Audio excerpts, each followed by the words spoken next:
Olá, boa tarde. Hoje é sexta-feira e nesse finalzinho de semana, o NT Sul vem chegando mais uma vez para manter você bem informado. Na edição de hoje você vai ver: o governo do Rio Grande do Sul abre consulta a entidades para elaborar estratégia de retomada das aulas presenciais.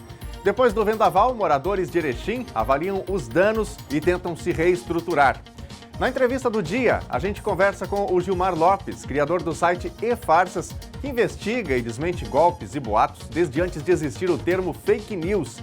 E ainda os detalhes sobre a suspensão da Expo Inter 2020, anunciada ontem pela organização da feira.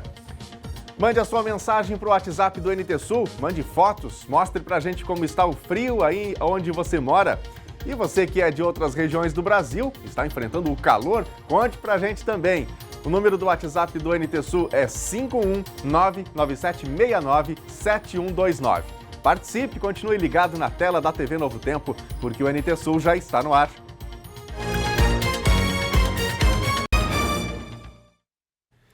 Cachoeira do Sul segue testando as pessoas com suspeita de coronavírus. Ontem, a Secretaria Municipal da Saúde notificou 7 novos casos suspeitos e descartou 8 de pacientes que aguardavam resultados dos testes. Não houve nenhum caso confirmado de coronavírus nesta quinta-feira. É o segundo dia sem confirmação de novo caso no município. Atualmente, Cachoeira do Sul tem 108 casos confirmados, 14 suspeitos, 408 descartados e 87 recuperados. E o NT Sul vai seguir atualizando você diariamente sobre o quadro de Cachoeira do Sul durante a Covid-19. Gente, o governo gaúcho já está elaborando estratégias para o retorno das aulas presenciais em todos os setores de ensino, mesmo sem uma previsão de data. A intenção é que o projeto tenha a participação da população e uma consulta foi lançada ontem para coletar dados e informações até o dia 12 de julho. Por causa da pandemia, não há qualquer definição sobre o retorno de aulas presenciais no estado do Rio Grande do Sul. Mas o governo acredita que esse retorno precisa ser planejado com antecedência e com a participação da população. Quinta à tarde, através de uma live, o governador Eduardo Leite anunciou a realização de uma consulta pública com encerramento previsto para 12 de julho. 1.520 entidades representativas da educação, saúde, proteção à criança e ao adolescente serão incitadas a responder um formulário eletrônico com perguntas sobre formas e ordem das etapas de retorno às aulas e sugestões de protocolos. Não dá para nos resignarmos de que as aulas fossem absolutamente interrompidas e pensássemos numa anulação ou suspensão do ano letivo. Não podemos nos resignar com isso. Não é correto, não é adequado, né? Se de um lado nós temos que proteger a saúde, de outro nós temos que pensar assim, no que significa nas condições de aprendizado, de formação para essas crianças e jovens e para a coletividade, para o interesse público de um Estado que se desenvolva no futuro. Nós não podemos perder esse passo. Nós vamos fazer um retorno por etapas. A gente quer saber, então, que ordem de etapas é a melhor, a mais aceita, mais entendida como a melhor pelas entidades que lidam com a educação, com infância e com juventude. Vai ser por meio de um formulário eletrônico enviado diretamente para as entidades. A partir de hoje, a gente já começa a fazer esse envio para as entidades até o dia 12 de julho, que vai ser o outro domingo. Aqui estão, né, as entidades sindicatos, entidades representativas, conselhos estaduais, fundações públicas, coordenações regionais. Nós temos os centros de operações de emergência em saúde, os conselhos de APAES, conselhos municipais de educação, secretarias municipais de educação, centros de referência em assistência social, os centros de convivência, os CASES, né, que são os centros de atendimento socioeducativo, as organizações sociais, conselhos tutelares e conselhos municipais da criança e do adolescente dos municípios que integram o RS Seguro. Sem dúvida nenhuma, é uma complexidade muito grande quando se fala em retorno às aulas. Essa complexidade ela vai desde o onde, como e quando. E é isso que eu acho fundamental nesse momento, governador. Discuta a sociedade, principalmente aquelas entidades que trabalham com crianças, jovens, adolescentes, universitários e assim por diante. porque é um compartilhamento, sim, do ouvir que tem sido forte do governo, sem dúvida nenhuma, da sua parte e do governo como um todo, mas não deixando de definir o que é prioridade e como fazer. Então, esse eu acho que é um momento fantástico que o governo está proporcionando a toda a sociedade de compartilhamento, né, de ouvir as pessoas, de ouvir as entidades e de entender o grau de prioridade de cada uma e deixando, sem dúvida nenhuma, que elas, através da sua representatividade, digam o que é prioridade e como e quando nós voltaremos, respeitando, sem dúvida nenhuma, um momento muito ruim que todos nós vivemos em decorrência dessa pandemia. O Núcleo de Atendimento Psicológico do curso de Psicologia da UBRA, aqui de Cachoeira do Sul, retomou as atividades esta semana. Se você precisa de atendimento, pode fazer o agendamento presencial no campus ou através do telefone do NAP, pelo número 51-3722-0458, entre 1h30 da tarde e também 7 da noite. São 30 vagas e cada consulta custa R$ 27. E ontem o governo do Rio Grande do Sul confirmou, ainda para o mês de julho, a ampliação do número de testes para a detecção do coronavírus em todo o estado. A estratégia envolve testagem de grupos prioritários e de pessoas que tiveram contatos com positivados. A aplicação diária de testes RT-PCR para diagnóstico de coronavírus deve aumentar de 1.000 para 3.000 já no mês de julho no Rio Grande do Sul. A ampliação de testagem seguirá a estratégia envolvendo grupos pré-determinados. Numa primeira etapa, os grupos que serão testados na implantação do projeto serão todos os trabalhadores e residentes em LPIs, sintomáticos ou não, a primeira confirmação de Covid na instituição, até porque estamos vendo surtos nessas instituições de idosos, então é preciso que tenhamos esse diagnóstico rapidamente para que possamos fazer o bloqueio necessário e evitarmos a disseminação do vírus nessas casas. O segundo grupo que pretendemos incluir nessa ampliação são todos os trabalhadores de saúde, especialmente aqueles que estão na comunidade, porque os internados continuarão com o teste garantido através do nosso laboratório LACEN, como os demais que são parceiros já hoje na realização do exame. Mas é necessário ampliar, especialmente para os contatos daquele trabalhador que estiver sintomático, ou numa unidade, ou num andar, ou em algum serviço dentro da área do estabelecimento de saúde, seja ele hospitalar, a UPA, uma unidade básica e assim sucessivamente. E o terceiro grupo nessa primeira etapa está programado para que possamos testar todas aquelas pessoas que têm síndrome gripal, principalmente agora no inverno, que muitas pessoas estão com este quadro, então elas poderão procurar uma unidade de saúde que terão garantido também a realização desse exame, conforme nós já colocamos aqui. Na segunda etapa do processo, a testagem será ampliada com o uso de um aplicativo que irá rastrear e testar os contatos dos positivados. Identifica alguém que foi positivo e a partir deste aplicativo se rastreia os seus contatos, porque isso é a forma para a gente reduzir substancialmente a transmissão do vírus e ao mesmo tempo conter o crescimento desta curva epidêmica. A Controladoria Geral da União e o Tribunal de Contas da União encaminharam ao Ministério Público Federal pedido de investigação sobre benefícios pagos a quem não preenche os requisitos do programa Auxílio Emergencial.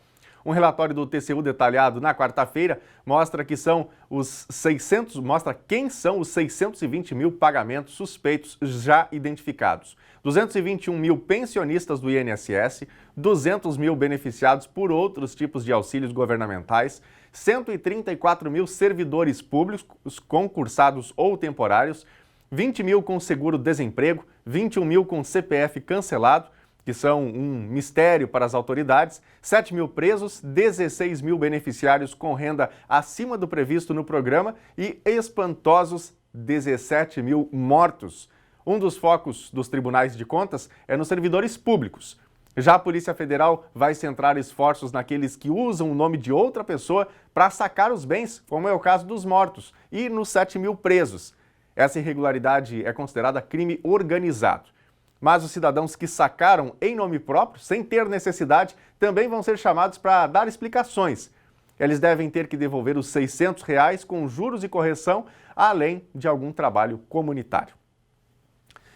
Nós vamos mudar de assunto. É hora do quadro Vida Animal e hoje o Edson Salomão mostra pra gente um gatinho que foi tratado depois de ter sido encontrado baleado. Vamos ver?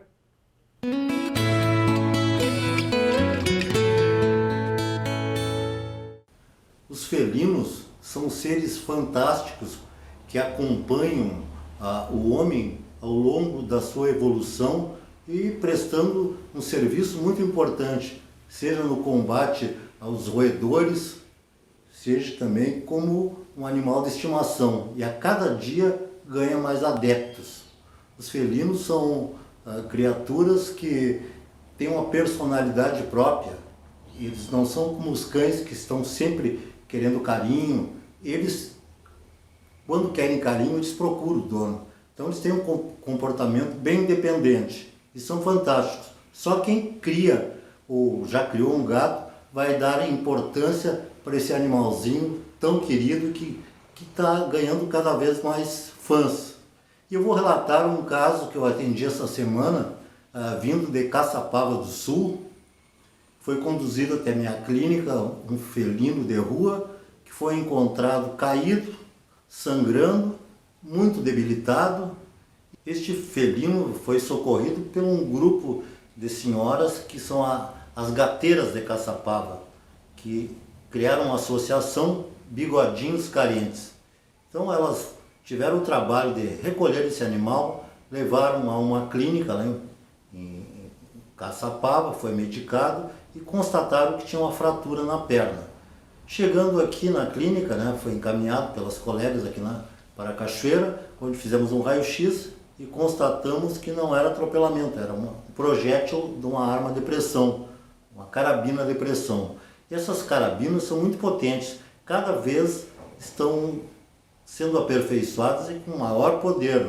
Um chumbinho de arma de pressão pode causar um estrago muito grande. Então esse gatinho teve a perna quebrada, abaixo do joelho, o chumbinho rompeu, quebrou o osso na porção proximal da tíbia e da fíbula, logo abaixo do joelho, e ele percorreu pela musculatura e foi sair quase na outra extremidade, ficou debaixo da pele, e nós tivemos que fazer primeiro uma cirurgia muito complicada para recuperar aquele joelho, foi um pouquinho abaixo, nós tivemos que colocar 2 pinos, fazer cerclagem com fio de aço, e esse animal vai ficar com a perna imobilizada bastante tempo e conseguimos também retirar o chumbinho. Eu relato isso para mostrar os cuidados que as pessoas têm que ter quando estão brincando, se divertindo com essas carabinas de pressão. É muito comum esses acidentes, estão ocorrendo com muita frequência, tanto em Cachoeira como em outras cidades aqui vizinhas, e eu faço meu alerta. Vamos evitar esses acidentes que podem, inclusive, atingir alguma criança ou uma pessoa e causar um sério dano. As gateiras de Caçapava vai ser o próximo assunto que eu vou comentar, relatando o que elas fazem para poder atender esses animais, para poder socorrer, achar proprietários, e fazem feiras. Então é um trabalho fantástico feito por amor. Até a próxima.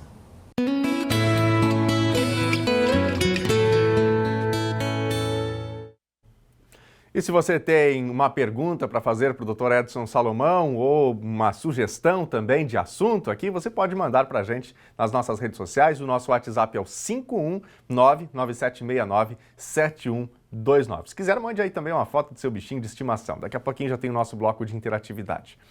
Olha só, o setor de beleza segue liderando o ranking de microempreendimentos em Cachoeira do Sul. Dados divulgados ontem pela Prefeitura indicam que, desde maio, o município tem 454 profissionais. Dos 4.687 microempreendedores individuais de Cachoeira do Sul, 9,69% são do setor da beleza. Ou seja, 454 trabalharam como cabeleireiros, ou barbeiros, ou manicures, pedicures, depiladores, esteticistas ou maquiadores em junho de 2020, segundo a Prefeitura. Desde maio que o setor tem esta quantidade de profissionais e está no topo do ranking. Na tabela elaborada pela Secretaria de Desenvolvimento, com as 5 atividades mais procuradas pelos microempreendedores, verifica-se que o comércio varejista de roupas e acessórios está na segunda posição, com 393 cadastros, seguido da construção civil, que tem 350 profissionais.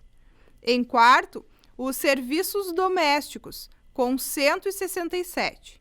E em quinto lugar, pintura, 133 microempreendedores. E a gente traz agora atualizações sobre o Ministério da Educação. Após queda de 3 ministros em cerca de 2 anos, o secretário de Educação do Paraná, Renato Feder, pode ser confirmado ainda nesta sexta-feira pelo presidente Jair Bolsonaro como o novo ministro da Educação. Bolsonaro ligou ontem para Feder para tratar desse assunto. Ele era um dos cotados para a vaga quando o ex-ministro Abraham Weintraub deixou o governo no fim de junho. No entanto, Bolsonaro acabou optando pelo professor Carlos Decotelli. Nesta semana, Decotelli saiu do ministério antes mesmo de tomar posse, em razão da descoberta de inconsistências em seu currículo. Feder se formou em administração pela Fundação Getúlio Vargas e fez mestrado em economia na Universidade de São Paulo. Ainda foi professor da educação de jovens e adultos, deu aulas de matemática por 10 anos e foi diretor de escola por 8 anos. Gente, depois do vendaval que atingiu o Rio Grande do Sul e outros estados no início desta semana por causa do ciclone Bomba, o município de Erechim, no norte do estado, continua numa luta para se reestruturar. Mais de 48 horas após o vendaval que atingiu com força o norte do estado, o trabalho ainda é intenso no interior de Erechim. O bairro Pecim é uma das regiões com o maior número de estragos. A comunidade está a cerca de 2 quilômetros da RS 135, local onde, segundo os meteorologistas, o vento atingiu os maiores níveis de força durante a tempestade. A propriedade da família Ronsoni foi uma das mais afetadas. Por aqui, o vento derrubou paredes e levou o telhado da residência e galpões. Foi muito rápido, né? Estava indo para almoçar e quando nós vimos começou a roncar, né? Aí não deu tempo nem de comer, foi questão de 2 minutos, assim, devorou tudo. O senhor já tinha visto algo assim? Não, nunca. Para mim foi a primeira vez. Para se entender um pouco da força do vento do temporal que passou aqui por esse local, dá para se entender um pouco bem neste espaço, que havia um coberto. Bom, logo após, com a força do vento, o coberto que estava aqui foi parar em meio àquela mata. Na comunidade de Linha Campininha, a 5 quilômetros da rodovia, o vento, além de derrubar árvores, levou abaixo o telhado desta pequena igreja e destelhou parte do salão que fica ao lado. O telhado da casa de seu Altair também foi levado pelo vento a cerca de 500 metros. A tempestade também provocou estrago nos galpões. Neste, onde estava a colheitadeira, sobraram apenas vigas de madeira que seguravam o telhado. A verdade, eu estava dentro de casa, né? Daí, quando eu vi, eu achei que era um ventinho fraco. Daí, quando eu vi, começou a saltar pedaços de vidro e pedaços de tijolo e coisa. Daí eu me escondi atrás da parede da porta, assim. Sem energia, as comunidades também estão sem água, telefone e internet. Equipes das concessionárias responsáveis trabalham na região sem previsão de retorno dos serviços. A ajuda aqui vem mesmo de familiares e vizinhos que criaram forças-tarefas para ajudar na reconstrução de muitas casas. Olha, eu aproveito a oportunidade, né, para agradecer o pessoal aí, família nossa aí, parente, amigo, todo mundo ajudou. Foi a sorte, né? Senão nós sozinhos aí não sei como é que ia fazer. Uma campanha organizada pelas famílias para arrecadar roupas, alimentos e produtos de limpeza, além de outras doações, também está acontecendo pelas redes sociais. Todos os mantimentos podem ser entregues diretamente na Câmara de Vereadores de Erechim.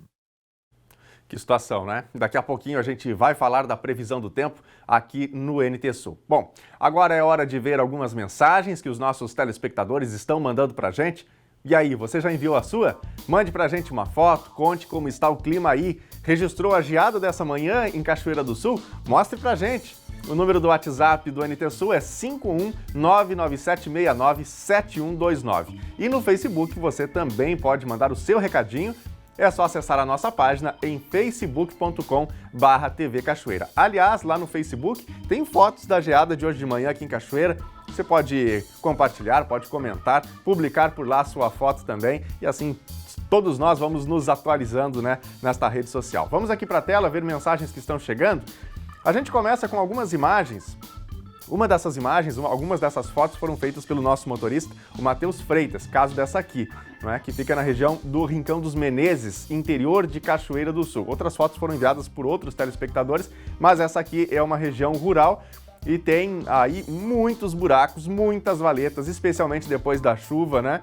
Ficou ainda pior. Olha só a quantidade de buraco que tem aí. Essa foto foi tirada na semana passada e mostrava ali essa situação complicada. Aqui, Rua São Rafael, fica na região pertinho do quartel e em Cachoeira do Sul também é buraco que não termina mais, né? Tem elevação do asfalto ali, um buracão no meio da pista e nesse caso aqui, telespectadores encaminharam pra gente essa foto. Então, fica aí a dica para a Secretaria de Obras e também Secretaria de Interior de Cachoeira do Sul para dar uma atenção nessa situação complicada. Tem mais mensagens? O Danilo, de Encruzilhada do Sul. Quero mandar um abraço para vocês do NT Sul e para os meus pais, Miguel e Bárbara, lá no Piquiri, que sempre assistem vocês. Encruzilhada do Sul hoje de manhã estava assim. Vamos ver a foto que o Danilo manda pra gente. Olha aí, branquinho também de geada, né? Lá em Encruzilhada do Sul, região que já tem tradição de ser bastante fria aqui no estado. Um abraço, Danilo, para você, para os familiares também no Piquiri, aqui em Cachoeira do Sul. Obrigado pela companhia. O Paulo Fagundes também mandando mensagem, minha esposa, netas e eu estamos ligados no NT Sul todos os dias. Vamos ver a foto que o Paulo também encaminha pra gente. Legal, tá aí a foto dele, da esposa e também das netinhas, né? Obrigado pela foto. Vani Félix, lá de Campo Grande, no Mato Grosso do Sul. Meus parabéns pro meu neto, Nicolas, fazendo 3 aninhos hoje. Vovó te ama muito. Vamos ver a foto que chegou aqui. Eu acho que não tem a foto, né, que a Vani... Ah, tá aqui, ó, tá na tela já a foto que a Vani encaminhou pra gente. Então, parabéns ao pequeno Nicolas pelos seus 3 aninhos, né? E que Deus possa conceder muitos e muitos anos de vida. Bom, vai mandando seu recadinho pra gente, sua foto, seu vídeo, seu comentário, sua opinião, concordando, discordando dos fatos do dia. Participe do NT Sul, daqui a pouquinho a gente põe no ar o seu recadinho aqui também. A seguir, na entrevista do dia, a gente conversa com o Gilmar Lopes, criador do site E-Farsas, que investiga e desmente golpes e boatos desde antes de existir o termo fake news. E ainda, os detalhes sobre a suspensão da Expo Inter 2020, anunciada ontem pela organização da feira. Depois do intervalo, a gente volta já.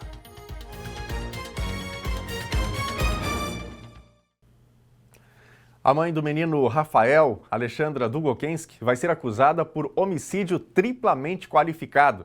Ela havia denunciado o desaparecimento do filho, mas depois de algumas semanas confessou ter matado e ocultado o corpo do menino de apenas 11 anos. O crime que comoveu todo o estado do Rio Grande do Sul aconteceu na cidade de Planalto, em 15 de maio. Ontem a Polícia Civil divulgou as conclusões do inquérito. 1.370 páginas, 4 volumes e 5 anexos. Esse é o inquérito policial físico do caso Rafael Winks, de 11 anos de idade, morto pela mãe em 15 de maio na cidade de Planalto, norte do Rio Grande do Sul. Quinta-feira, foram divulgados os resultados da investigação que enquadrou Alexandra Salete Dugockenski, de 33 anos de idade, em 3 crimes: homicídio qualificado, ocultação de cadáver e falsidade ideológica. Por desobediência do menino, Alexandra teria asfixiado o mesmo com uma corda, ocultado o cadáver em uma casa próxima, numa caixa de papelão, e posteriormente registrou na delegacia de polícia o desaparecimento do filho. Acabamos concluindo pelo indiciamento da mãe, a Alexandra, pela morte do seu filho, um homicídio triplamente qualificado, pela asfixia, pelo recurso que impossibilitou a defesa da vítima e pelo motivo fútil, tendo em vista que ao longo do inquérito começamos e conseguimos identificar o motivo pelo qual esta mãe havia matado o filho, era justamente por uma desobediência dele em relação às regras que ela estava impondo dentro de casa. Ainda, ela acabou sendo indiciada pelo crime de ocultação de cadáver e falsidade ideológica. Falsidade ideológica porque nos primeiros 10 dias foi feita uma ocorrência policial de desaparecimento, quando ela já sabia que o menino estava morto. Ela fez com que a polícia trabalhasse, então, nos primeiros 10 dias, e muitos foram mobilizados para encontrar o Rafael. Há, então, um crime de falsidade ideológica, justamente porque ela fez inserir em um documento público algo que não era verdadeiro, que é nas ocorrências policiais, essa ocorrência de desaparecimento. No relatório final também, os delegados solicitaram e representaram pela prisão preventiva da Alexandra.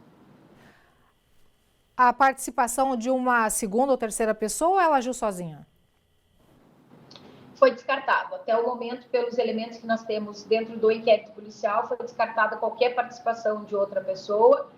Temos elementos que dizem que o outro filho estava assim dentro de casa, talvez até possa ter ouvido algo, mas não há elementos para dizer que ele participou. A Prefeitura de Cachoeira do Sul divulgou nesta sexta-feira um decreto com novas regras para velórios no município. A ocupação não poderá exceder 20% da capacidade prevista em PPCI ou alvará, considerado espaço livre para circulação, bem como o distanciamento interpessoal de 2 metros e as demais normas de higiene. Os velórios deverão ter duração limitada a no máximo 6 horas, devendo ocorrer preferencialmente entre as 7 horas da manhã e as 8 horas da noite. As pessoas presentes deverão ser registradas. Na lista, além do nome, é necessário o telefone para contato. O decreto entra em vigor neste sábado, quando deve ser publicado pela Prefeitura. A Procuradoria Jurídica de Cachoeira do Sul obteve decisão favorável no Tribunal de Justiça do Estado para reduzir de 20 para 5 anos o período de ação de cobrança realizada pela Corsã. A estatal cobrava a falta de pagamento no consumo de água por órgãos da Administração Municipal de Cachoeira do Sul desde 2001. O valor estimado da dívida era de R$ 5,5 milhões. Com essa decisão do Tribunal de Justiça, o valor deve ter uma redução de 2/3, conforme expectativa do Departamento Jurídico da Prefeitura. Isso significaria ainda uma dívida de aproximadamente R$ 1.800.000. Ainda não está definido como a Prefeitura vai pagar essa cifra. Bom, a gente muda de assunto agora para falar da previsão do tempo em Cachoeira do Sul, em todo o território gaúcho. O dia amanheceu com geada em Cachoeira, mas o fim de semana deve ser pelo menos um pouco menos frio. Sexta-feira gelada em Cachoeira do Sul. O dia amanheceu com geada, com sol e poucas nuvens. Mínima 2 graus, máxima 13. Sábado vai ter sol e muito frio, especialmente no período da manhã. À tarde, a temperatura sobe um pouquinho. Mínima 5 graus, máxima 19. Domingo tem sol entre nuvens e não chove. Mínima 7 graus, máxima 16. Confira no mapa como fica o tempo hoje em todo o Rio Grande do Sul. O estado gaúcho segue sob um centro de alta pressão nesta sexta-feira, o que mantém as temperaturas baixas, mesmo com tempo firme. O sol aparece, mas o amanhecer foi muito frio, com formação de neblina e de geada, com exceção do litoral norte e da região metropolitana de Porto Alegre. Na capital gaúcha, a temperatura máxima prevista é de 13 graus. Também 13 em Uruguaiana, na fronteira oeste, e em Passo Fundo, no norte do estado. Em Santa Maria, região central, 12. Para o litoral norte, Tramandaí e Torres, 14 graus. Para Pelotas e Rio Grande, no sul do estado, 12 graus. E aí, já mandou o seu recado pra gente? Vou relembrar aqui os contatos para você enviar uma foto, mandar a sua informação pra gente. O número do WhatsApp é o 51997697129. Tá na tela, salve aí, anote no celular. E no Face, o endereço da nossa página, facebook.com/TV Cachoeira. Vou mandar aqui alguns abraços para os amigos que estão no Face. Quero mandar um abraço para a Gessilda, está lá em Porto Alegre nos acompanhando. Obrigado pela companhia. Também com a gente aqui o Everton Barbosa. Bom dia a todos, ótima sexta-feira para você também, Everton. O Gomes Venceslau de Pinhalzinho, Santa Catarina. Um abraço para todos os amigos catarinenses ligados com a gente, para o Gomes também. A Zuleika Monteiro no Taboão, interior de Cachoeira. Grande abraço para todos os amigos aí no nosso rico interior e vasto interior de Cachoeira do Sul. Bora para a tela, vamos ver as mensagens aqui. A Marlene Silva de Cachoeira do Sul. Aqui em Santa Bárbara amanheceu branco de geada, com 2 graus. Agora tem sol, mas está bem forte o vento. Abraço de Marlene, Letícia, Davi e Orestes. Obrigado, Marlene. Grande abraço para você, para todos os amigos ligados com a gente aí também no Santa Bárbara. Quem mais? Silvio César mandando mensagem. Olímpio e Leleca estão lagarteando nesse friozinho. Vamos entender aqui então a foto que ele manda pra gente. Eu não estou vendo a foto aqui na tela, mas está lá. Está no ar já aí a foto, portanto, dos 2 animaizinhos. Aí está. Pode voltar aqui a mensagem, só para a gente confirmar o nome dos 2 gatinhos aí. É Olímpio e Leleca. Legal, bela foto, né? Os bichinhos adoram. E para quem não é daqui, não entende a expressão lagartear, é aquele belo banho de sol, né? Legal, obrigado aí pela foto. Quem mais? A Maria também mandando foto pra gente aqui, aliás, mandando mensagem, né? Moro no Dorasnal e envio uma foto da Dandara e da Vida, que o Dr. Salomão fez cirurgia. Vamos ver aí a foto que a Maria encaminha pra gente. Olha aí, né? Estão aí as cachorrinhas felizes da vida, né? Obrigado por compartilhar com a gente. Bom, daqui a pouquinho tem mais recadinhos, tem mais foto, tem mais recado da nossa audiência. Se você não participou ainda, corre aí, vai lá nas redes sociais, no nosso WhatsApp, deixa o seu recado também, faça o NT Sul com a gente. Olha, a realização da Expo Inter 2020 está definitivamente suspensa. Devido à pandemia de coronavírus, o evento chegou a ser transferido da data original em agosto para o final de setembro, mas ontem, através de nota, a organização da feira oficializou o cancelamento. A histórica Feira Estadual de Animais e Produtos Agrícolas, realizada em 1901, com o objetivo de marcar o início do século XX, foi a semente da Expo Inter. Foi no antigo Campo da Redenção, em Porto Alegre, onde hoje é o Parque Farroupilha. Desde então, o evento cresceu, a ponto de, em 1970, na sua 33ª edição, ganhar como palco definitivo e amplo o Parque de Exposições em Esteio. A projeção internacional e o nome Expo Inter já eram realidades. A feira, que em 2019 recebeu 420 mil pessoas e envolveu 2 bilhões e 700 mil reais em vendas, nesse 2020, ano do cinquentenário do Parque Estadual de Exposições Assis Brasil, foi vencida pela pandemia. As entidades copromotoras do evento, em conjunto com a Secretaria da Agricultura e Pecuária do Rio Grande do Sul, emitiram um comunicado oficializando o cancelamento do evento. A justificativa diz que a decisão, ora tomada, fundamenta-se em critérios de adequação às normas sanitárias, ao tempo em que reafirma-se a importância do evento agropecuário para a sociedade gaúcha. Ao longo de vários meses, a Secretaria da Saúde, Secretaria da Agricultura e entidades copromotoras fizeram reuniões para planejar a realização da Expo Inter deste ano. Discutimos todos os macros e os micros processos e também criamos protocolos para que, se a Expo Inter fosse realizada, trouxesse toda a segurança possível para os nossos expositores, produtores e para os visitantes. Hoje fizemos uma reunião onde discutimos e decidimos pelo cancelamento da Expo Inter deste ano junto com as entidades copromotoras. Vale salientar que algumas associações e entidades precisam do Estado para fazer o fim dos seus ciclos, com provas técnicas.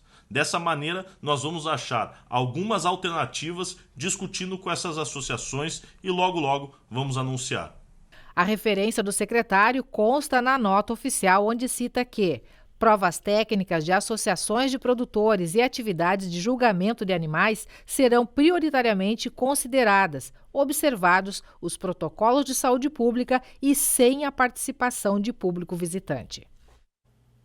É uma mudança drástica, não é? Para um evento que só no ano passado movimentou mais de 400 mil pessoas, como a Helena Caetano mencionou. Bom, o Cleiton Santos, comentarista aqui do NT Sul, do quadro Espaço Agro, fala sobre esse assunto. Será que a decisão pelo cancelamento foi a melhor? Vamos ver. Bom dia, Daniel. Prazer estar aqui novamente com vocês da NT Sul para falar hoje sobre a Expo Inter. A gente tem uma situação na qual isso já era esperado, né? Há 15 dias, pelo menos, o Gedeão Pereira, presidente da Farsul, já havia posicionado a condição de que a Farsul não aprovava a realização no seu modelo tradicional dessa Expo Inter por causa da pandemia. Mas não só isso, a transferência da data lá de agosto para setembro, outubro, também era um ponto de conflito entre as entidades. Por quê? Porque o produtor, nesse período, já está plantando arroz, soja, milho e também está envolvido com a comercialização da pecuária em outras circunstâncias, regionais no caso. Então, o posicionamento da Farsul já era determinante para que acontecesse essa suspensão, esse cancelamento. Só teremos Expo Inter em 2021, se até lá não acontecer outra catástrofe, né? Agora, o que a gente tem como certo nesse momento é que não haverá naquele padrão que acontecia. Alguns julgamentos de raça são possíveis por causa do interesse das próprias associações. Mas também temos uma outra situação que é bem importante frisar, que a suspensão da Expo Inter, que no ano passado reuniu 415 visitantes ali da Grande Porto Alegre, principalmente, além dos expositores, mas comercializou 2 bilhões e 700 milhões de reais. É muito dinheiro, envolve um giro na economia do agronegócio muito grande e isso também, obviamente, envolve muitos interesses.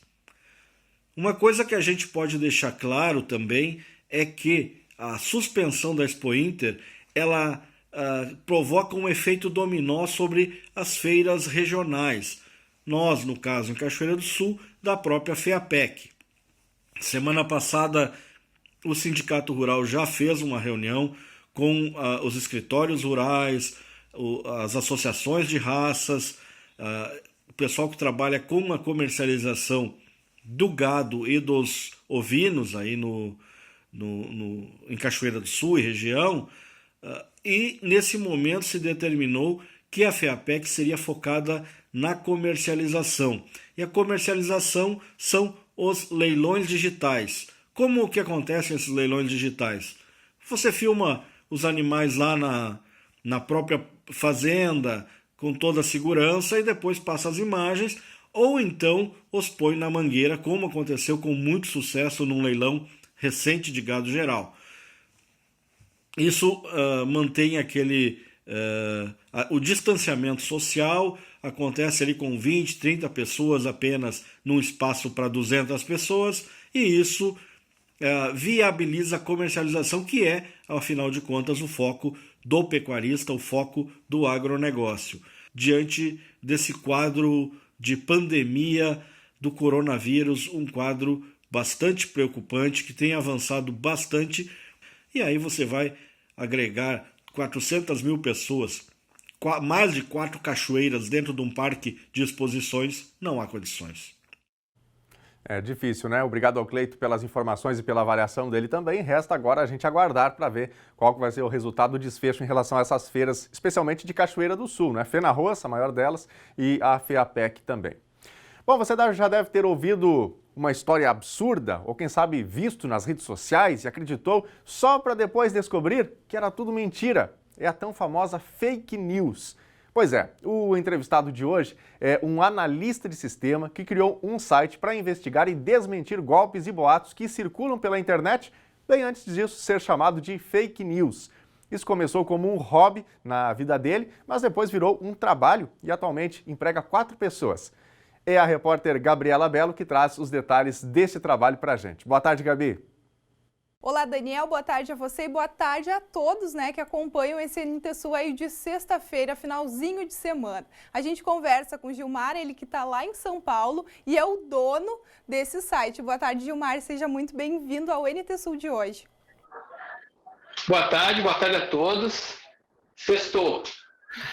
Gilmar, conta pra gente como que é teu trabalho, porque tu trabalha desmentindo notícias que circulam pela internet. Começou em 2002 o meu trabalho, esse tipo de trabalho, a gente queria mostrar na internet como era mais fácil, como era muito fácil você usar apenas a internet para desmentir as histórias que circulam na rede, como ferramenta. E uma vez ou outra a gente acaba tendo que entrar em contato com algumas pessoas, mas a ideia inicial do site é essa, é usar a própria internet para desmentir ou até para confirmar as histórias que circulam nela, Você que de formação é analista de sistemas e não tem nada a ver com meios de comunicação, nem com jornalismo.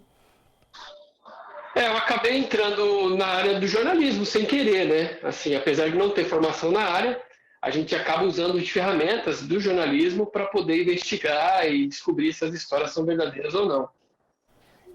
Você considera o seu site um site jornalístico?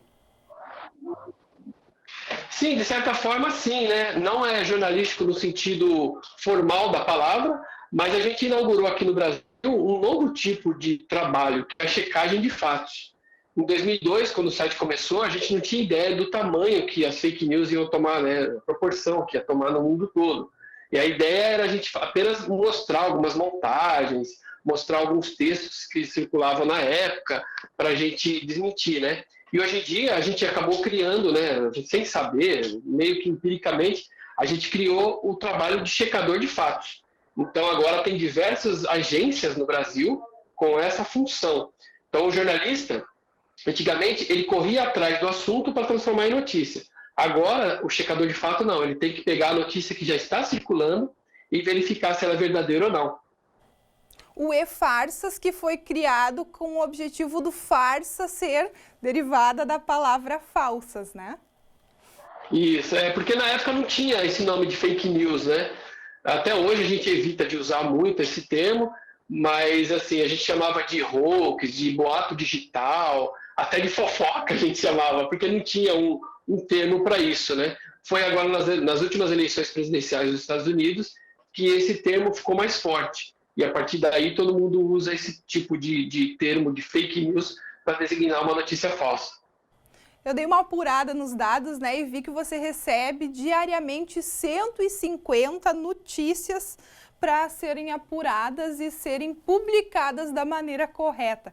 Como que elas chegam para ti, Gilmar? Basicamente assim, a gente disponibilizou um número de WhatsApp lá no nosso site, onde as pessoas podem ficar mandando sugestões de pauta, Além disso, eu também tenho nas redes sociais, eu tenho um perfil em cada rede social, onde eu fico monitorando para ver o que estão mais falando, qual o assunto que está mais sendo falado.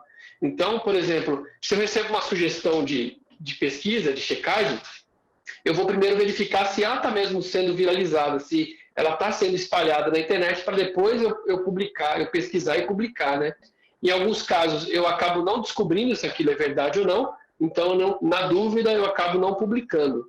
E tem algumas coisas que aparecem, algumas novas informações a respeito daquele assunto, então a gente faz também atualizações em artigos antigos do site.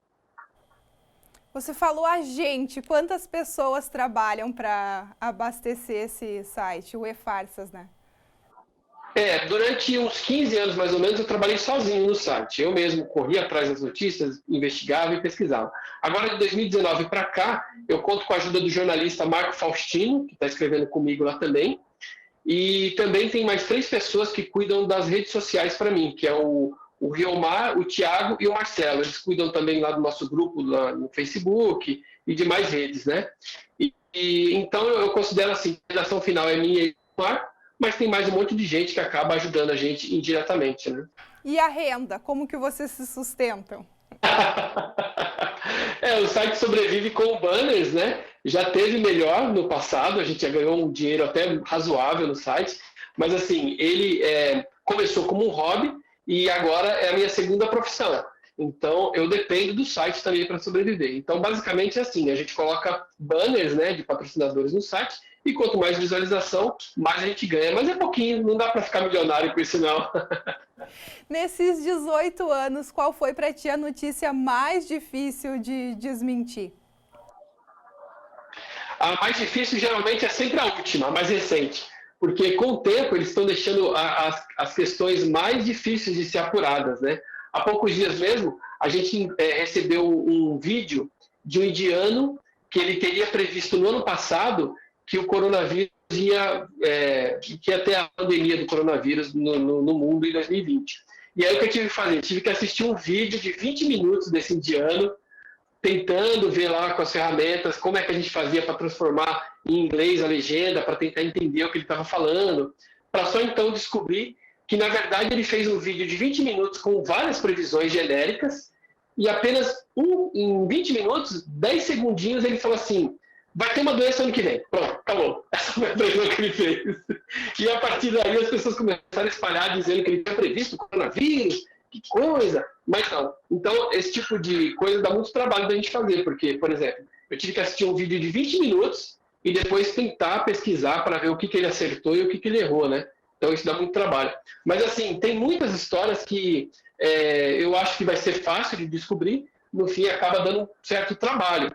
Quando, por exemplo, você tem que entrar em contato com as pessoas envolvidas e cada um te dá uma resposta, aí, às vezes, aquela resposta que a pessoa te deu, você tem que cruzar com outra que você pesquisou, então dá muito trabalho, né? Então, alguns casos demoram dias para a gente resolver, tem coisas que são mais rápidas. Você joga na internet e já consegue resolver ali mesmo, rapidamente. Sites oficiais já chegaram a te procurar? E inclusive agradecer, porque daqui a pouco alguma notícia chegou lá e na correria, né, do dia a dia acabou sendo publicada como uma notícia e na verdade era uma fake news? Sim, acontece. E acontece também, por exemplo, de alguma marca aparecer, porque surgem boatos e notícias falsas envolvendo marcas também, né? E às vezes alguma marca se sente ofendida ou usa o nome dela indevidamente e a gente consegue desmentir lá no site. A gente a ideia não é ganhar nada com isso, é apenas resolver e acabar com a desinformação na internet. E aí a marca vem e avisa pra gente, agradece, obrigado por vocês terem ajudado e tal. Isso acontece muito. Mas acontece ao contrário também. Às vezes alguma pessoa ficou chateada porque a gente desmentiu algumas coisas envolvendo ela e ela entra em contato reclamando. Isso acontece também. Já foram xingados, acredito, muitas vezes por conta disso. Muito mesmo. Teve uma vez que a gente desmentiu lá no E-Farsas uma corrente que circulou assim, que o chá de graviola curava câncer, que é um perigo, né? A pessoa deixa de fazer o tratamento convencional para ficar se tratando com esses chazinhos. E a gente desmentiu. Eu publiquei lá alguns artigos científicos dizendo que isso não tem a menor fundamento. E aí uma empresa que vende esse chá entrou em contato com a gente reclamando que a gente estava estragando o trabalho dele. Falei, a gente não pode fazer nada, né? Infelizmente, né, a internet ela tá cada vez mais cheia aí de fake news. Agora tem esse título, esse nome aí, né? Foi batizado nesses 18 anos que você trabalha. Mas realmente é algo muito, muito, muito difícil de combater. Tanto que profissionais como você, né, e tantos outros dedicam o tempo todo para apurar informações e levar realmente com esse compromisso a verdade para quem está lá pesquisando e acessando essas notícias, né? É legal que assim, a cada vez mais a gente vai se tornando referência, né, no assunto, na internet, e inclusive livros, tem vários TCCs que usam lá as nossas pesquisas como referência, e eu acredito que uma das formas da gente combater as fake news é com a educação, né? Então, quanto mais a gente se informar, menos a gente cai nessas pegadinhas online, né? Outro grande problema que vem aí, né, são as eleições, porque sempre que a gente vai ter, né, um próximo mandato, a gente sabe que alguns candidatos, ou até pré-candidatos neste momento, né, tentam derrubar outros e usam muitas vezes as notícias falsas para fazer isso. Isso não é novidade, né? Isso não é de agora, né? Desde o começo da República sempre teve isso, né? Sempre um candidato quer derrubar o outro. Agora o que a gente tem, a dificuldade é que uma notícia ela tem um poder muito maior de disseminação. Então, se eu tenho, por exemplo, 1.000 seguidores e eu compartilho isso com meus 1.000 seguidores, cada um dos meus seguidores tem os seus seguidores. Então, exponencialmente, a notícia tem um alcance muito maior, né? E o desmentido nem sempre tem o mesmo alcance que a mentira, né? A mentira tem um alcance muito maior do que o desmentido, infelizmente, né? Então, agora nas próximas eleições, a gente tem que tomar bastante cuidado, ainda mais agora que eu acho que nessas eleições municipais, eu acredito que não. Mas nas eleições presidenciais, nas próximas, a gente já vai ter também a deepfake, né? Que é aquele vídeo onde é inserido a cara de alguma pessoa no meio do vídeo e fica muito real isso, né? Se hoje em dia as pessoas acreditam numa foto, que é uma montagem, imagina agora um vídeo com a pessoa se mexendo e tal. Então, todo cuidado é pouco. Gilmar, o que tu parou de fazer aí? Que notícia você parou, teve que dar um tempinho aí na checagem para nos atender? Eu estava trabalhando aqui numa história de um sujeito que é o Homem Pateta, que apareceu aí, que é um sujeito vestindo uma máscara, que ele estaria assustando as crianças na internet. Então a gente está verificando essa daí ainda. Mas o que mais está tendo agora é notícia do coronavírus. Não para. Assim como na época das Olimpíadas, da Copa do Mundo, só se falava de esporte, né? Só se falava de boato de esporte. Agora, na época do coronavírus, é só isso que está bombando. Então, a gente tem que fazer um filtro para não falar só de um assunto, né, no site, né? Mas também a gente não pode deixar passar desinformação à toa aí, né? Tá bom, então. Deixo aqui um minutinho, espacinho para ti também divulgar o site. A gente falou, claro, né, do E-Farsas, mas você que é o dono dele aí faz o convite para o pessoal acessar. Pessoal, antes de você sair repassando as coisas aí na internet, as coisas que você recebeu aí no Zap da família, entra lá no e-farsas.com, que todo dia tem várias fake news que a gente desmentiu, ou algumas notícias que a gente acaba descobrindo que é verdade e acaba explicando por que é verdade também. Então, convido vocês a entrar no www.e-farsas.com. Tá bom, então, Gilmar, muito obrigada por ter nos atendido aí de São Paulo, né, de maneira virtual. Desejo um ótimo trabalho aí para ti e seguimos fortes nessa luta aí para combater as fake news. Tá bom, um abração para vocês, muito obrigado. Até a próxima. Tchau, tchau. Tá certo. Tchau. O Gilmar Lopes, então, ele que é analista de sistemas e é o criador do E-Farsas. Daniel, eu volto com você. Obrigado, Gabriela, pelas informações. Esse Zap da família é um problema, né? Então tem que checar antes as informações, antes de sair repassando. Bom, nós estamos tentando apurar com a FENARROS sobre a realização da feira, o que a feira pretende fazer, porque depois do cancelamento da Expo Inter, né, isso abre precedente para que outras feiras grandes também, eventualmente, sejam canceladas. A Gabi, que acabou de fazer essa entrevista com o Gilmar falando sobre fake news, foi justamente buscar essa informação agora de manhã. Ela está lá na redação do NT Sul e vai conversar com a gente ao vivo agora. Tudo bem, Gabi? Mais uma vez, boa tarde. Conta pra gente o que você conseguiu apurar sobre FENARROS. Tem FENARROS esse ano? Pois então, Daniel, boa tarde a você, boa tarde a todos que acompanham o NT Sul, né? Novamente, agora eu estou aqui na redação, acabei de falar por telefone com o presidente interino da FENARROS, Luiz Silva. O que ele me disse? Palavras dele. Tenho data, que é 7 a 12 de outubro, mas se você me perguntar se a FENARROS sai esse ano, não sei, infelizmente, tirar essa resposta. Ele disse que na semana que vem deve se reunir, né, com os demais membros aí da diretoria da feira e também com alguns expositores para tomar a decisão. Ele disse que a data está mantida, mas a realização da feira, infelizmente, ele não sabe precisar, Daniel. Então, incerteza, né, é o que temos nesse momento de informação concreta sobre a FENARROS e vamos continuar investigando aí, né, Gabi? Obrigado pelas informações.